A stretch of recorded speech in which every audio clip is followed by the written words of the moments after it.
एक बहुत बड़ा अवसर जो भी आप लोगों के लिए खुलने वाला है, और वो हमने एक योजना बनाई है जिसका ड्राफ्ट प्लान तैयार हो गया है। वो है केएमपी के इर्द गिर्द 5 बड़े शहर बसाने की बात एक पाइपलाइन में विचार में है, जिसका ड्राफ्ट प्लान हमने बनाया है। और हर शहर का एरिया, मिनिमम एरिया 5000 हेक्टेयर ये होगा, 25,000 हेक्टेयर। कुल मिलाकर के केएमपी का पूरा एरिया 185 किलोमीटर है। 135 केएमपी है, 50 किलोमीटर केजीपी का एरिया भी हरियाणा में है।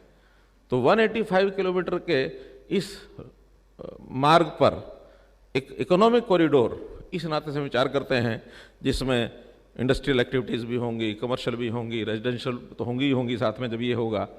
तो ऐसा एक बड़ा कॉरिडोर पूरे केएमपी के दोनों तरफ, केजीपी के दोनों तरफ 2-2 किलोमीटर इधर उधर, इससे ज़्यादा भी जब विस्तार होगा तो बाद में ज़्यादा भी होगा।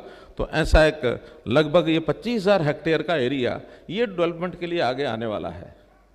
ये फॉर फ्यूचर एक बड़ी प्लान आपके सामने मैं रख रहा हूँ, जिसको बहुत जल्दी हम सोचते हैं कि अपने इस कार्यकाल के, इस पहले कार्यकाल में ही कोई फाइनल स्वरूप दे करके और आपको ये दिया जाए, ताकि हम इस बड़े प्रोजेक्ट को, यानी जितना बड़ा एरिया दिल्ली का है, मैं समझता हूँ दिल्ली से भी बड़ा एरिया इन 5 शहरों का बन जाएगा।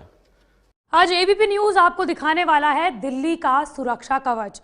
आज PM Modi eastern peripheral expressway का उद्घाटन करेंगे। ये वो सड़क है जो दिल्ली के लिए सुरक्षा कवच का काम करेगा। दिल्ली के बाहर बना ऐसा एक्सप्रेसवे जो न सिर्फ दिल्ली के दिल से गाड़ियों का बोझ कम करेगा, बल्कि उसे जहरीले धुएं से भी बचाएगा। और इसी के लिए आज प्रधानमंत्री नरेंद्र मोदी बागपत के खेकड़ा गांव में उद्घाटन करेंगे।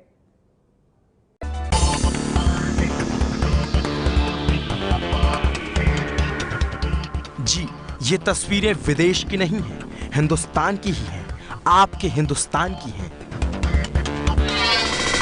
ये तस्वीरें ईस्टर्न पेरिफेरल एक्सप्रेसवे की हैं।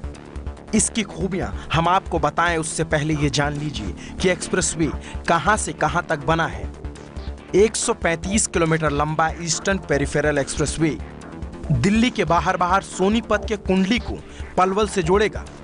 ये एक्सप्रेसवे कुंडली से होता हुआ बागपत, गाजियाबाद, फरीदाबाद, नोएडा से होकर पलवल तक जाएगा।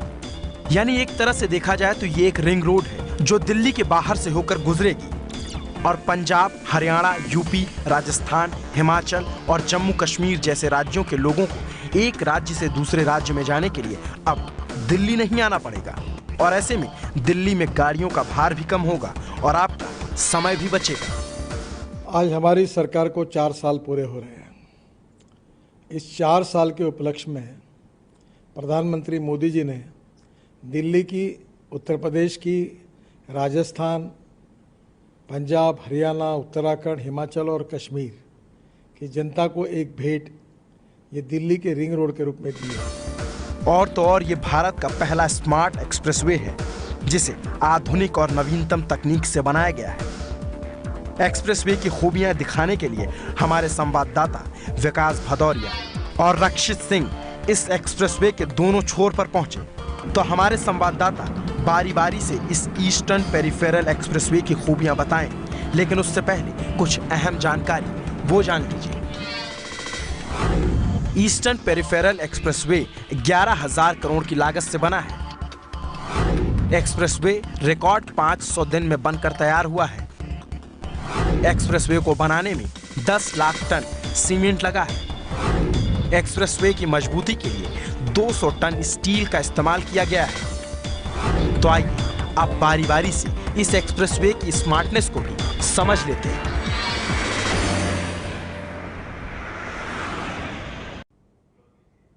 तो यहाँ पर आपने देखा ईस्टर्न पेरिफेरल एक्सप्रेसवे जो दिल्ली का सुरक्षा।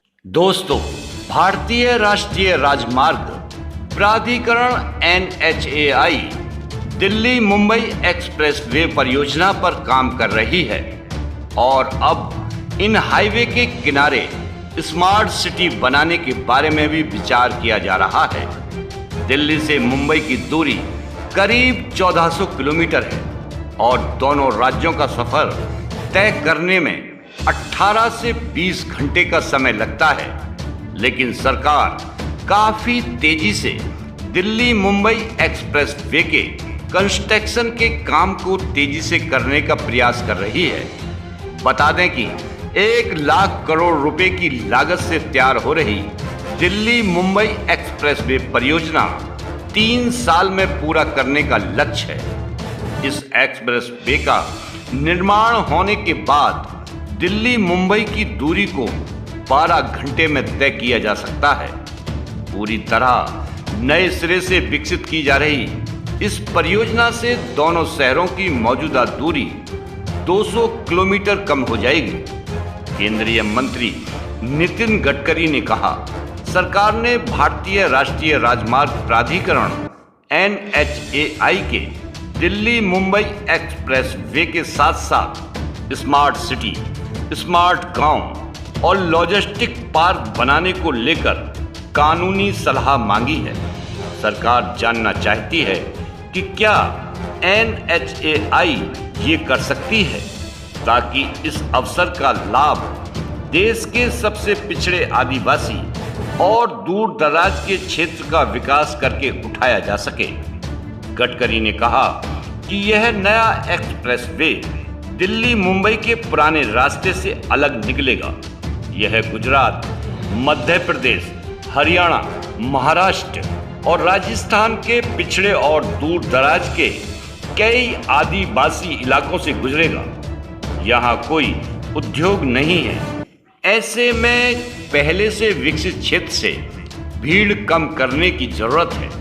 उद्योग के खिलाड़ियों के पास इसमें चमड़ा, प्लास्टिक, रसायन और अन्य क्लस्टर विकसित करने का अवसर है। उन्होंने कहा कि इन क्लस्टरों से राज्यों के पिछड़े इलाकों में चौतरफा विकास में मदद मिलेगी।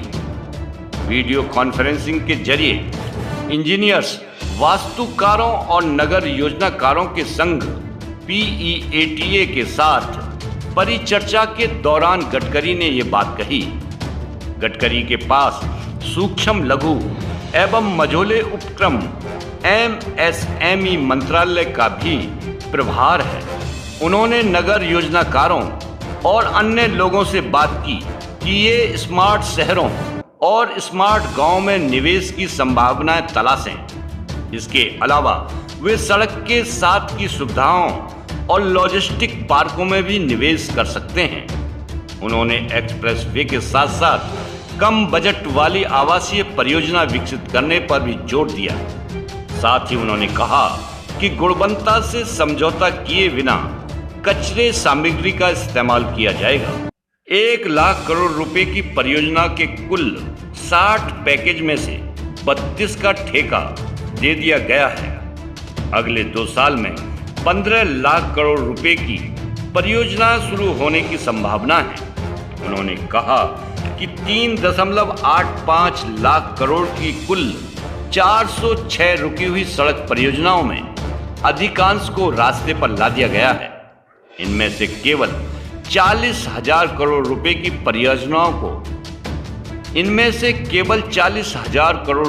परियोजनाओं को रद्द किया गया है।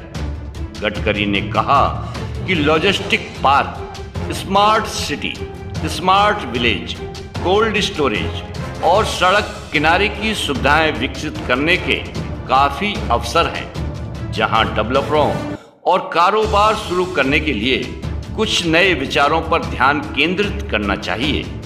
तो दोस्तों, ये जानकारी आपको कैसी लगी हमें कमेंट्स में जरूर बताएं और हमारे